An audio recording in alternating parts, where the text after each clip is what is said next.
Welcome to the latest shoot of Grilling with RVH. That lock's not locked and it's folded on me. Welcome to the latest episode of Grilling with RVH. Been away for a couple of weeks, had some things going on, had to take care of, including hopefully getting my master's degree real soon. Had to finish up my exams, but we're back. Today I want to do beef short ribs. Those are what we call Dino bones, the real thick ones. I bought a rack of these a couple of months ago before Meat Fiasco 2020, and prices on beef skyrocketed through the roof. But I bought a rack of short ribs, froze them, pulled them out last night, thawed them out, seasoned them up. I cut some of the silver skin off. I read some things that said leave the membrane on the bottom on. It will keep them from falling apart. So I did that this time. We'll see what happens. But I seasoned them with some Worcestershire sauce.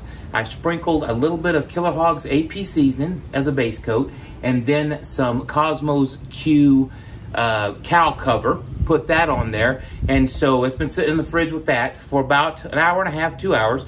We're gonna fire up the old Masterbuilt 1050 charcoal, gravity fed charcoal smoker.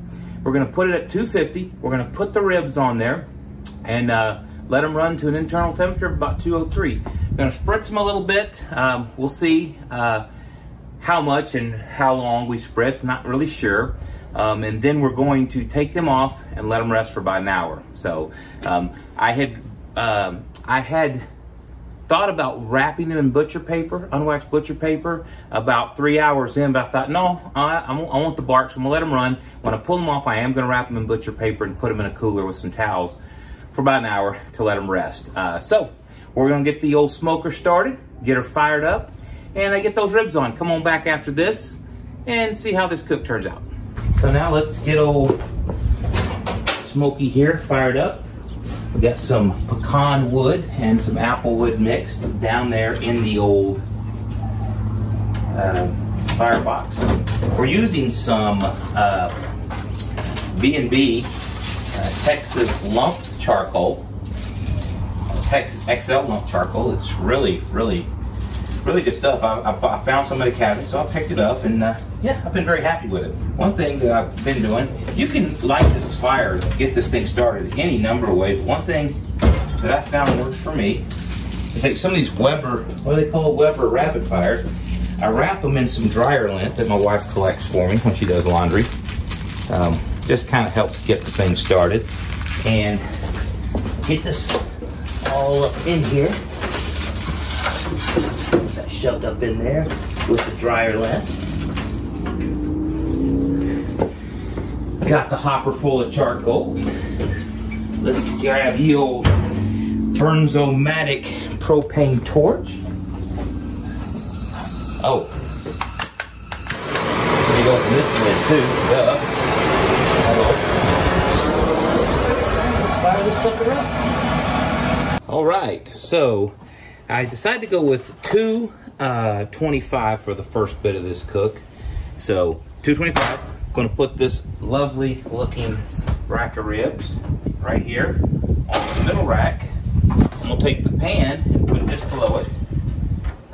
I normally don't do that, but just to maybe minimize the mess a little bit, we'll go ahead and do that. And we're going to let those sit there and wait and see if we can get them up to about internal 200 to 203. There's nothing like the smell of charcoal smoke, man, I'll tell you what. So we're going to put it on, as I said, at 225, and we're going to smoke it, slow cook it, low and slow for the first several hours. I'll probably crank it to 250 after about 2 or 3 hours, but we're going to cook it at about 225. Got some apple and pecan wood chunks in the firebox, so to give it a little mix of flavored smoke there. And so we'll see what happens. So we'll brush a little of this melted butter on here. Kind of moist, and then our shaking. It's like a melted jalapeno type butter. And we're just going to mop it every little bit and see how it turns out.